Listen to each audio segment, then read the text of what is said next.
maamulka dekedda magaalada Berbera ayaa maanta ka warbixiyay dekeddii cusbayd ee dhismaheedu socday iyo konteenarada oo ay halkaasi dhigeen waxaana ka warbixintaasi goobjoog ka ahaa maareeyaha dekedda Berbera injineer Cali Cumar Maxamed Cali Xorxor iyo wasiir ku-xigeenka amniga Cali Maxamed Cilmi ugu horeyna waxa halkaasi ka hadlay maareeyaha ku-xigeenka dekedda Berbera Cumar Abubakar Jaamac iyo maamulaha customka Maxamed Cabdi Gurxan waxaana ka mid ah hadaladoodii sidan naadiyaan u sameynay abaalmarin waanu siin doonaa qaybta ugu badan ee iska wuxuu qabsadaa qaybaha shaqaalaha iyo farsamooyinka iyo technicality waxaas lacag bay ahaayeen laakiin in anaga muhiim noo ahayd oo ay naga caawinayeen shaqaalaha iyagu ayaan noo mahadnaqaynaa qaybta ugu badan waxa qaatay operationka oo waxyo badan ku galayay ama qaybo badan ku galayay waxa ku xiga waaxda farsamada oo aan ugu bixinay libaaxyada dekedda gacantana ku haysan dhismaha dekedda hada hadaan nahay wasaaradda maaliyadda gaar ahaan customka Berbera in aanu helay marxad aad u ballaaran oo baryahanba aan gacan wadaag iyo aan si dhow la soconay ballaarinteeda iyo socodsiinteeda oo aan aad ugu mahadnaqayno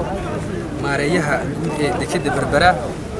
iyo tiimkiisa kala duwan oo runtii muddo aad u kooban oo aan loo qaadan karin dhamaystiray maanta lagu shaqeynayo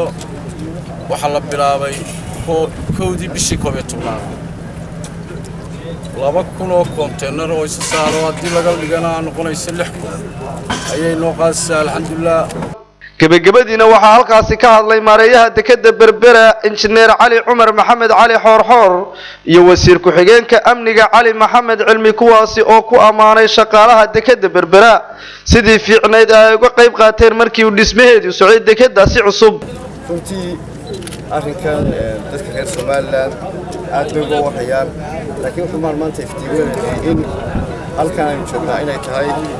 meeshii la sameeyay oo aan shaqadii ku bilowday furitaanka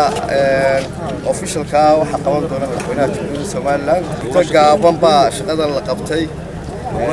kharashkii wixii doona ku baxan laakiin waxa xusitaan mudan shaqaale weynaha dekedda noocay doonaan ha ahaadaan raga qabtay shaqada intan leeg baaxadeeda bilaash ku qabtay waa iyaga waxa farxad noo ah inaan maanta halkan ka soo qayb galno wax qabadkii xukuumadda uu galwadeenka ka yahay Axmed Maxamed Maxamuud Siilaayo runtii maalintii madaxweynaha ayaa halkan ayaa dhagax dhigay